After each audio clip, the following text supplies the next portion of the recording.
Welcome to the Nerd Party. Oh, Miles here.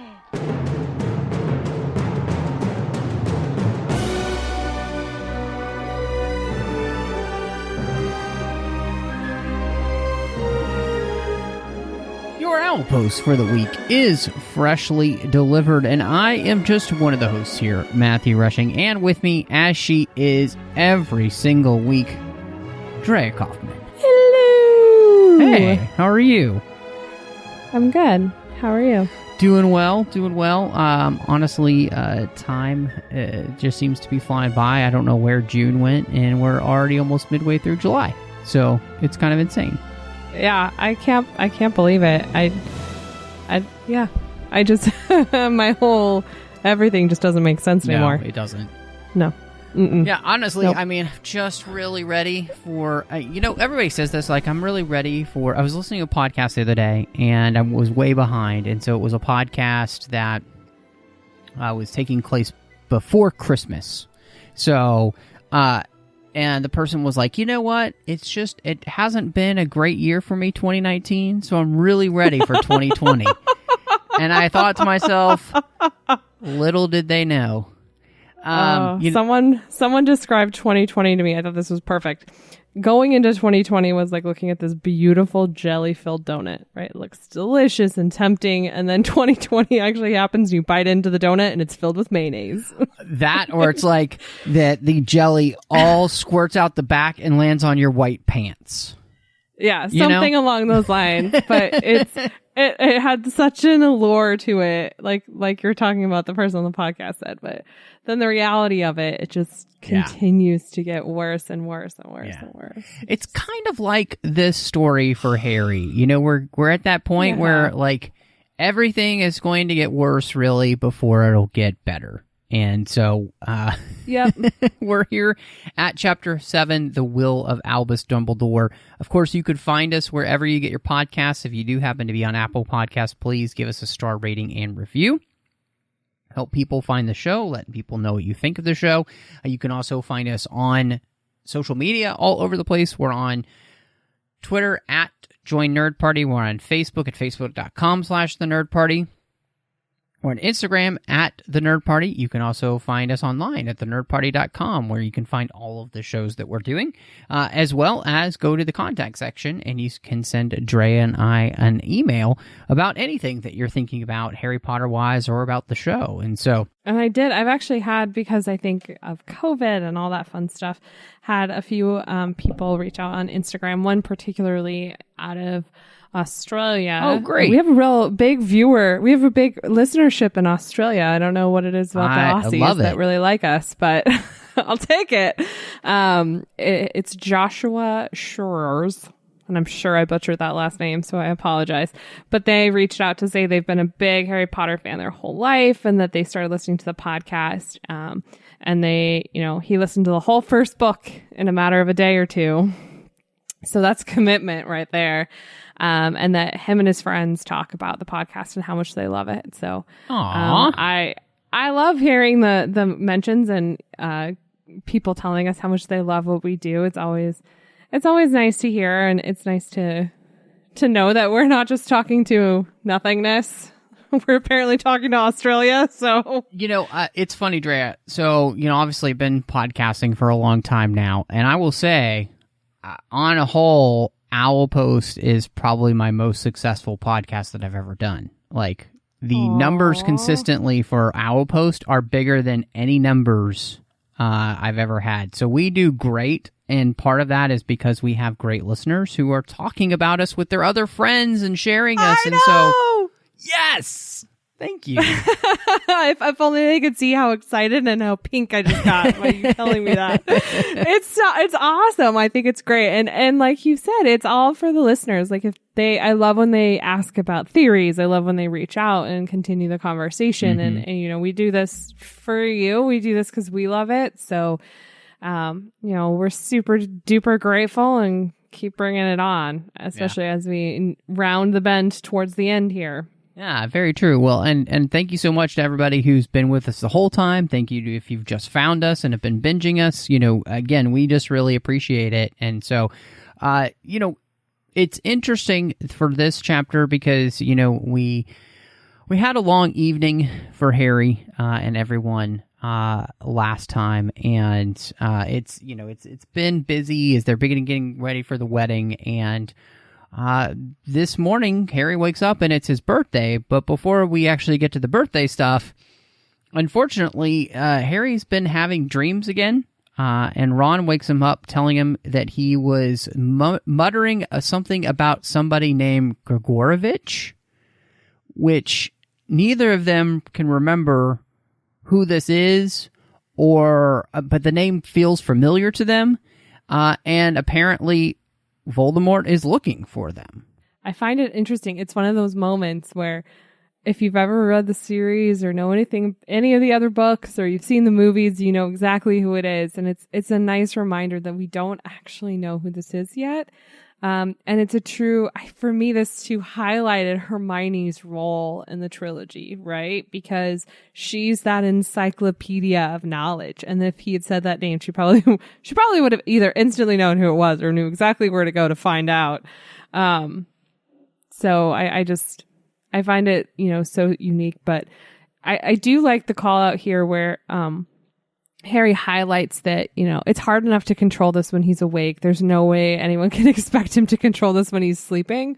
And that's a good point. And it's one of the few times that, we had that book. I don't remember which book number it was. Now, was it book 4 where he had all of the nightmares with, Voldemort and seeing into Voldemort's head? And now it's kind of starting to happen again. And we hadn't really seen it too much since then. But yeah, it's just a reminder of how intimately connected their minds seem to be. Yeah, and this is one of those moments too where they, Harry's like, please don't tell Hermione. I mean, it's not, again, and you mentioned it. This isn't. I'm not asking for this. I'm asleep. What am I supposed to do? But what's fascinating about this, you mentioned, we don't really know who Gregorovitch is. But what I love is that, in the reread, you realize, though, that she has actually given you clues as to who this is, if you're really, really paying attention, which I just think is kind of fascinating. Right. And so I don't want to give any more away because that's not how our show works, but she definitely has dropped clues throughout this book specifically as to who this would be and why Voldemort would be looking for them if you're really paying attention. And so my favorite part of this whole chapter, I think, well, one of my favorite parts, because there's another part that I really like too, and I think you probably already know what that is, but sorry, it took me a second to process what you were talking about. We'll get to it. We'll get there. But I so love Harry waking up here and Ron reminding him that it's his birthday and that he's 17 and now he doesn't have the trace and he can just use magic to his heart's content. The same way that the twins were doing in the 5th book. And, how could you not? It would be so much fun. Harry's making things whiz around Ron's room. He's changing the color of posters. He's tying his shoes with his, wand, even though it doesn't really work out that well. There's something about him summoning his glasses and them getting him in the eye that I just so relate to. That resonates with me. I feel like it's perfect. Harry's always been a little bit clumsy, not horribly, but he's a little clunky, right? Mm-hmm. And so to get himself right in the eye with the glasses was just it's perfection. Well, right? And one of my favorite things is that he's, making things whiz around Ron's room, and Ron has a book in his room. He's like, wait a minute. A book that's kind of a bit of a departure for you, isn't it? And he's like, oh, Ron's like, this is not your average book. Fred and George apparently have given a book called 12 Failsafe Ways to Charm Witches. And Ron's like, man, if I had this book last year, things would have been so much different. I would have known how to break up with Lavender. He's basically insinuating I would have known how to get with Hermione. And Ron's really all about this book, which makes sense because this book we have seen a vast change in Ron and his care for and understanding of female emotions in a way that he hasn't before. So apparently this book, it really works. Yeah, I know. And that's the funny thing. Like the whole time we're reading, you're like, something's up with Ron. And then you're like, oh, all right. All right. Yeah. I do love that he kind of puts that bow on. And then they get to go downstairs and I feel like Harry's birthday is both the best and worst day of his life because it casts so much visibility on him that he already hates being the center of attention, that it being his birthday and he's the center of attention, I feel like he both really appreciates it because there's a reason for it, but then he also kind of hates it. But I do love, I think, your favorite moment with the using magic, and then the one we'll get to.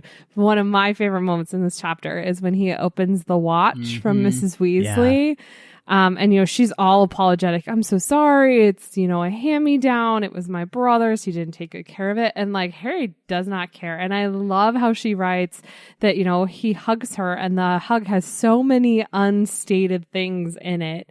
Of how much he appreciates, because this is like being told you're one of her sons, right? Like all of her sons have gotten that, and I love that there's just like this unspoken moment where Harry is truly a Weasley, right? Like Harry's a Weasley, and I just think that's so sweet. And it's probably my favorite moment in the book, even more so than the later one. Although I do like them picking a fight at the end. I did appreciate that. Yeah. I think you're absolutely right.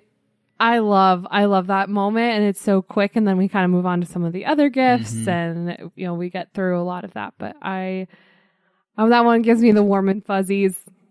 Yeah, I completely agree. I think it is a fantastic moment, and mainly because, like you said, this is the moment where they hug, and like Harry's, he there's all these things he wishes he could say, he doesn't really know how to say, and Mrs. Weasley seems to understand, too, because, she pats his cheek, and then she's kind of, trying to get back to everything without crying, basically, and we break that moment, but it is a really wonderful thing.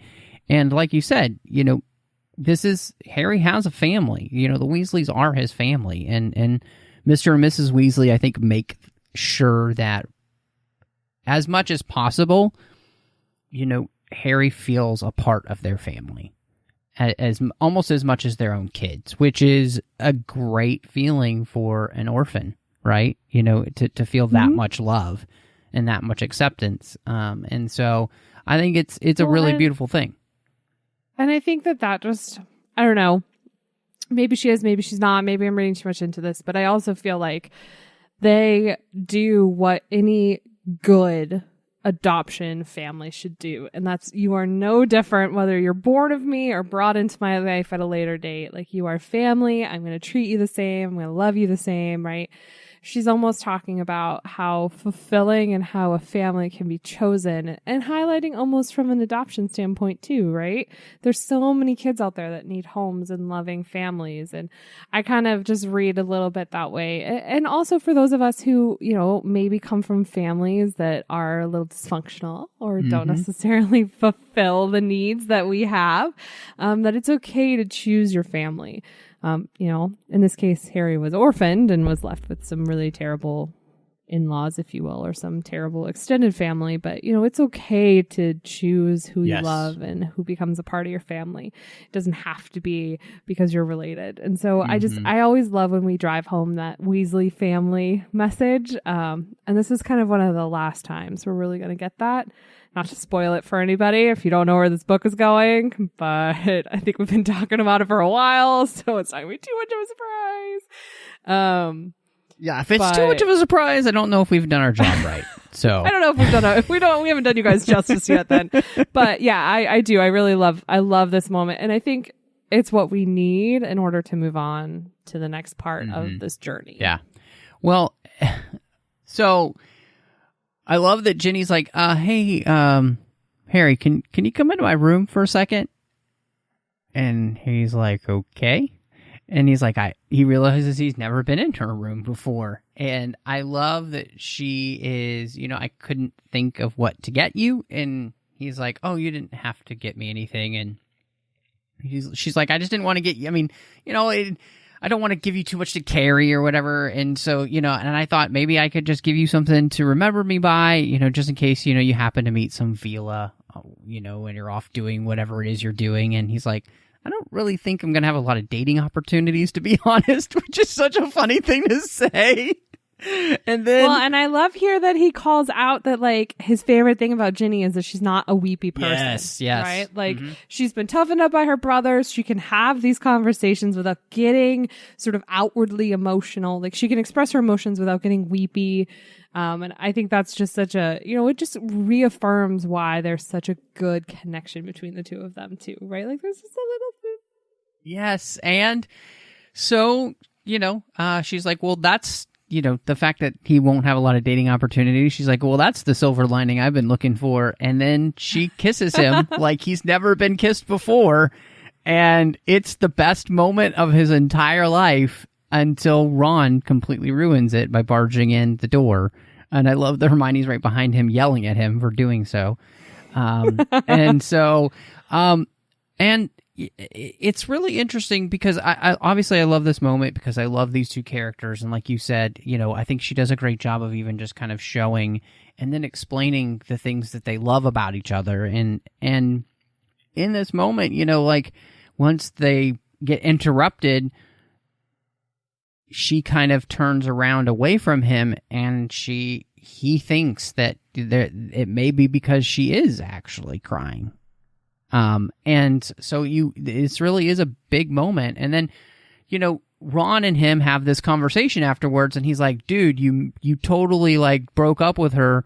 What are you messing around with her now? Which like, this wasn't Harry's idea. Sure. This is all Ginny. And so I appreciate Ron trying to protect his sister in this way, basically saying, look, you can't, and he's right, you can't break up with somebody and then mess around with them and not mess with their heads.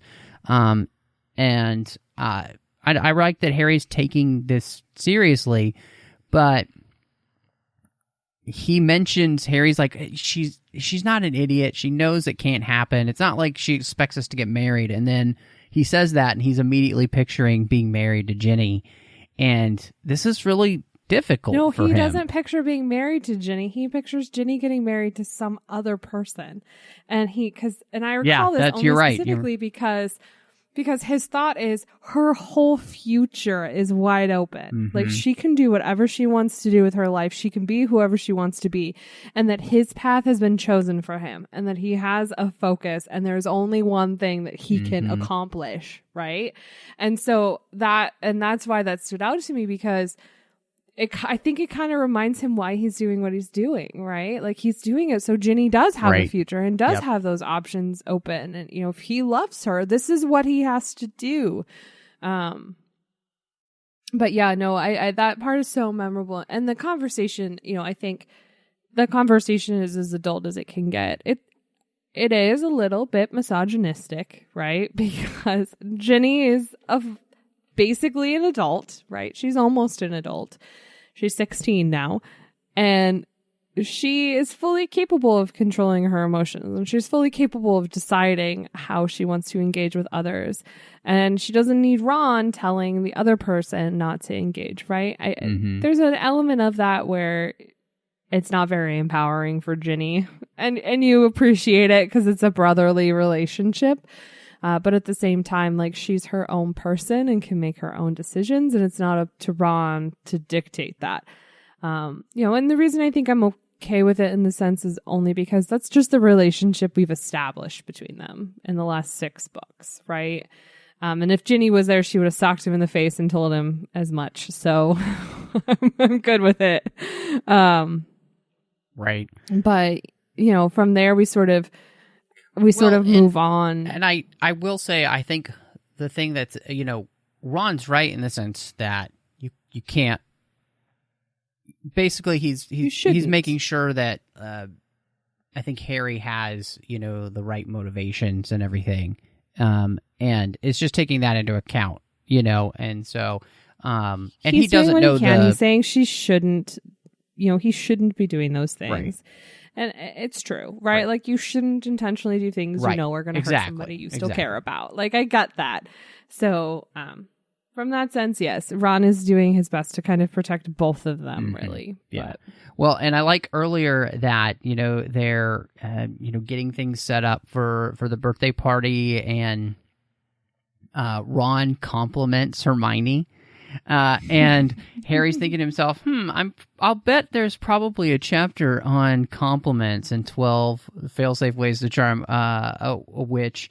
And I thought it was really funny because, to me, this just showed that Ron cared enough about Hermione to make himself a better person for her, and like to learn something that he didn't know. And I mean, I got to give Ron credit for manning up and being like, I don't know some things about women. I should probably learn something, and he read a book about it, which, that's not really Ron's forte, is to read. So Sure. So sure. It feels a little manipulating.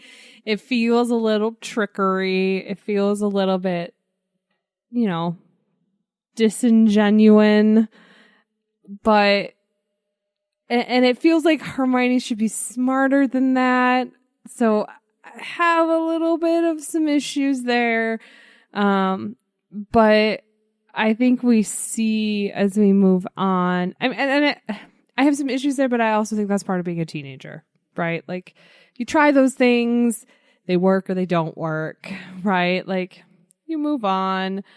So, to your points, yes, it's nice that he's reading, he's trying to expand, he's trying to impress her.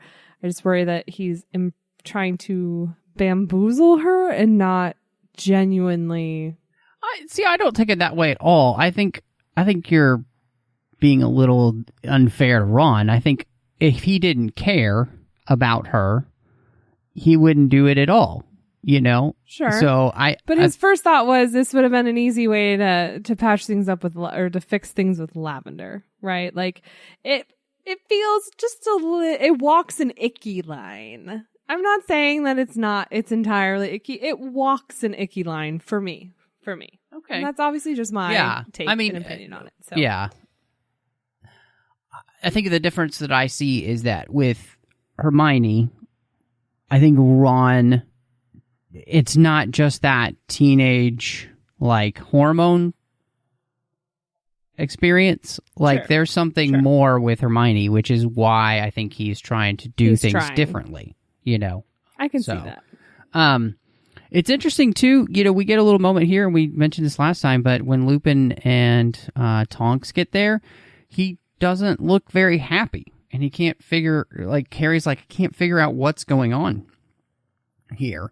But the rest of the party seems great, for the most part. They're having a good time. Hagrid's there. He gives, Harry this really cool moleskin, pouch that you can put things in and only the owner can take out, which is really cool.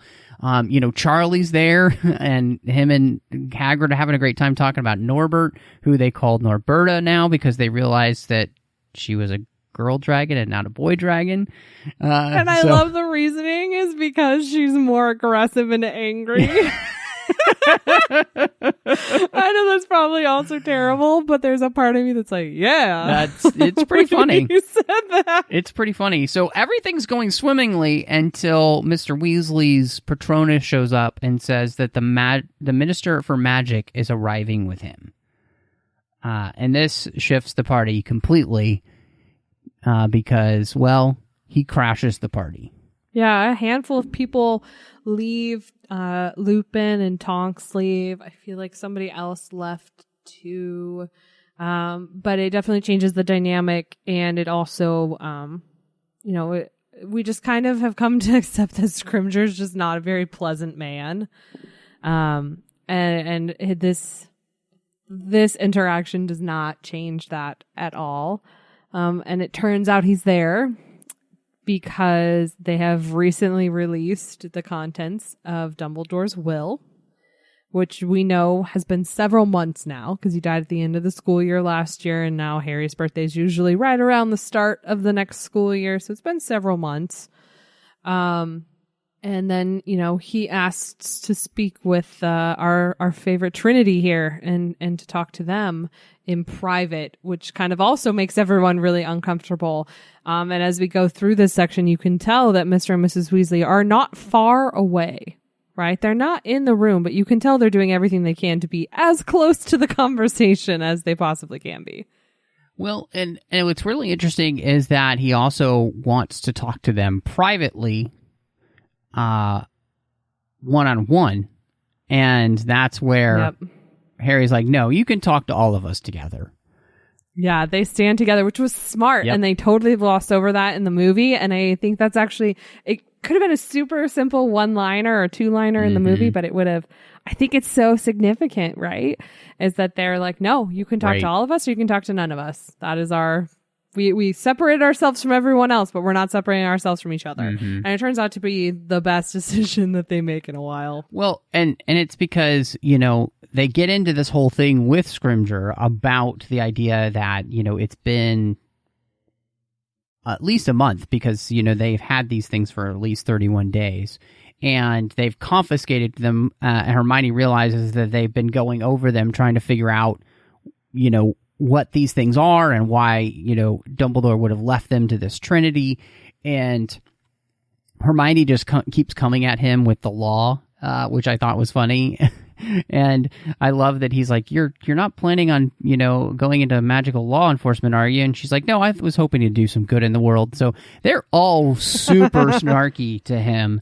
And so it's very clear that the Ministry has done everything they can to try and figure these things out, and they have not been able to, and they don't have the legal right to keep them anymore.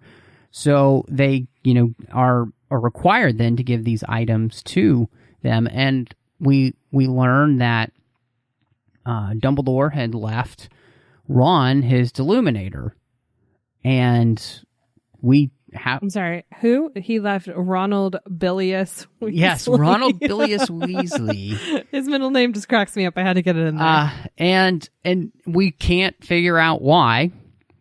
We also left Mrs. Granger. We left Hermione Jean Granger a copy of Tales of the Beetle Bard. And then we have the snitch. The first snitch that Harry ever caught was left to him. And we also learned something interesting about snitches here that we did not know. They don't get stitches. But that... Sorry, that was good. that if the first person that touches a snitch, each snitch has a flesh memory of the people that have touched it. And so Scrimgeour believes that Dumbledore may have been able to enchant the snitch to open up and conceal something for Harry, because it's just, the snitch is large enough to hold something inside of it. And he touches it, and nothing happens. And so the last thing that we learned that was left was the Sword of Godric Gryffindor, which Scrimgeour has decided is a piece of magical property that belongs basically in a museum. He sounds like Indiana Jones. It belongs in a museum, and he will not give them the sword because of that.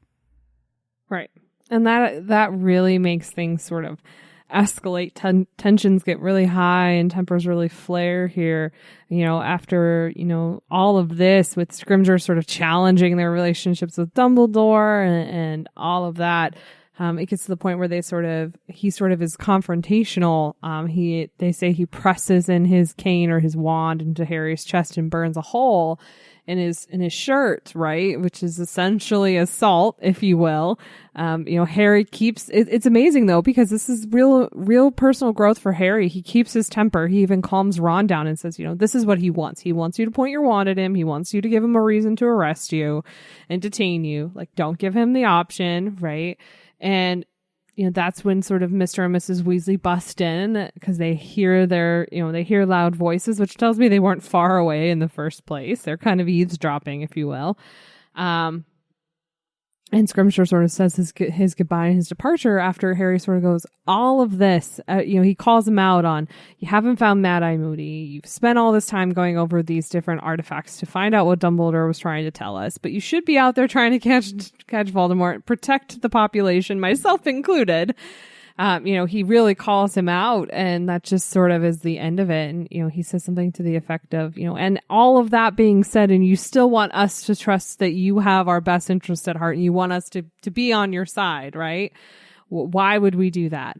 And that's sort of where things end, between them, and Scrimgeour sort of takes off and goes back to the Ministry, and Harry and the trio sort of run upstairs to decompress. I like to think of it. They decompress about what just happened to them. They have like a little vent session. That's how I think of it. Yeah, and I think,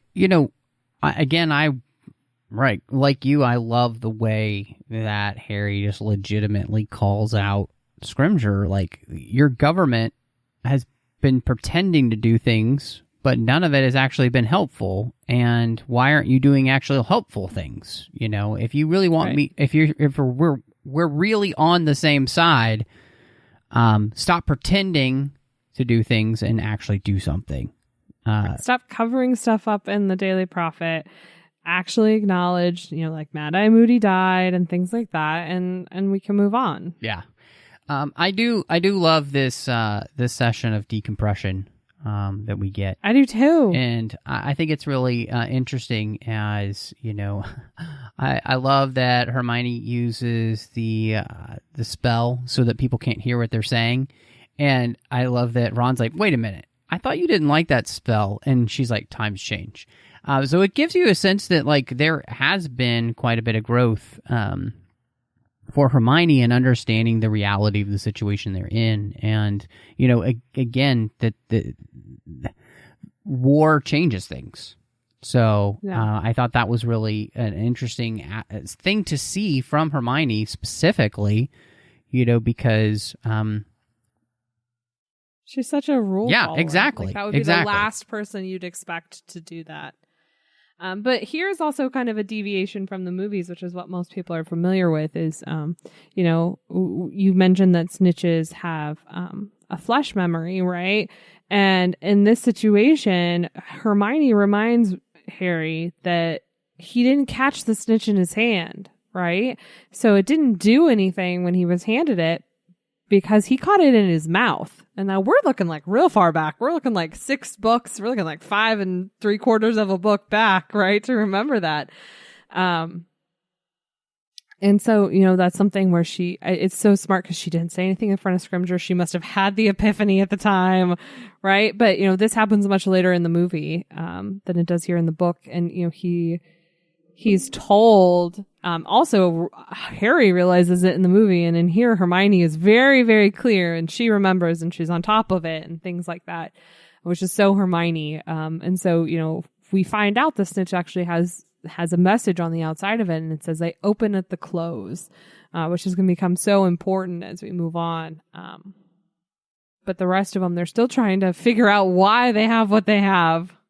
I love the way too that they're working together here, because Harry's just so smart. He's like, I didn't really try that hard, because why was I going to try hard in front of him? But yeah, I swallowed this thing. And so, and the fact that it says I opened the close, they have no idea what this means, which is difficult because they don't have any idea really of why that, Ron would have been given the Illuminator. And Hermione doesn't even know what this book is, which is a shocker to everyone, until, Ron tells Except them. For Ron. Yeah. Ron's like, wait, I know that book. That's the Tales of Beedle the Bard, and it's a kid's book. And I think it's so funny because Ron has to be reminded, we grew up as muggles. We don't know these things. We had Snow White and the Seven Dwarfs and Cinderella. And I like Ron ask, is that an illness?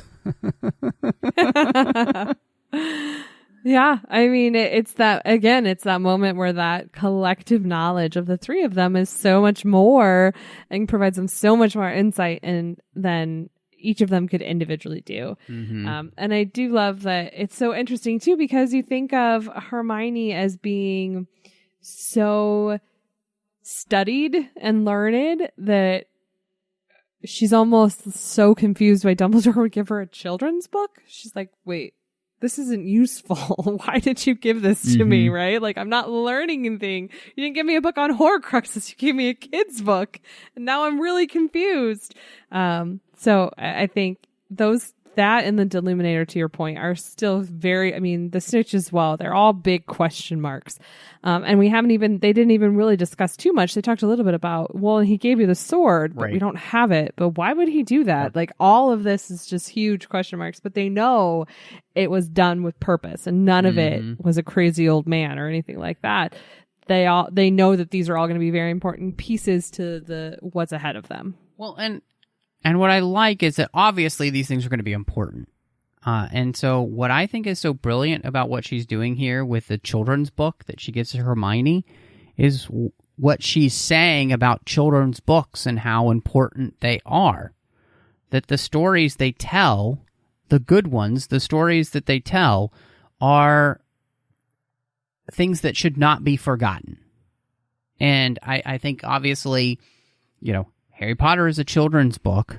It's written for kids, and especially as they grow up. And so she's reinforcing the idea, Rowling is reinforcing the idea that what we read as children is very important.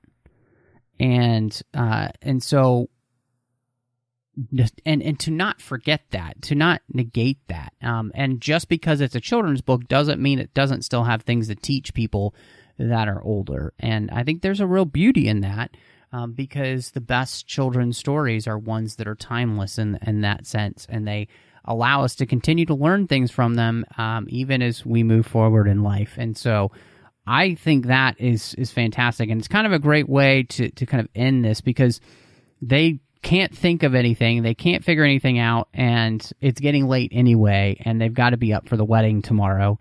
And so they all go to bed, and that's where, we end the chapter as we wait for the wedding next week. So a lot of setup in this chapter for things that will pay off later, and a lot of things going on, too. And so a lot of relational movement here in this chapter between, young romances, which is always fun for the series.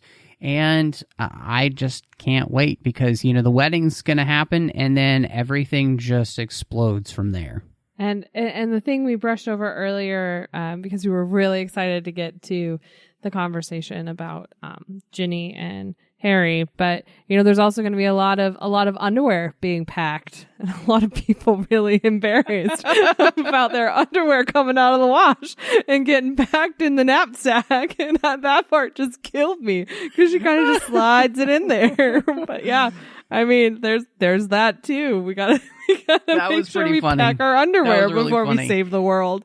The fact that Hermione's been packing all of their clothes, and Ron is not quite comfortable with the fact that Hermione's packing his underwear. Didn't quite understand what that meant, and then, I'm just waiting for your underwear to come out of the wash, Ron, and he's like, what?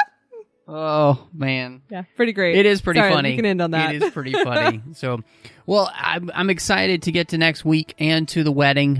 But before we get there, Drea, where can everybody find you online? Sure, you can find me on Twitter at PCFchick, or on Instagram at Drea Coffman, and it's Coffman. And of course, you can find me on Twitter, Instagram, Letterboxd, Vero, under the name MattRushing02. I am here on the network doing Arrested Negotiations. It's a Star Wars podcast, doing that with John Mills every week, which is a ton of fun. And then I am on the Trek FM network doing 2 shows. One is called The Orb. I do that with Chris Jones. When we get a chance, we talk about Star Trek Deep Space Nine. And also doing the 602 Club, which is our general geek show, talking about all of the fandoms we love. So thank you so much for checking your Owl Post. Mischief managed.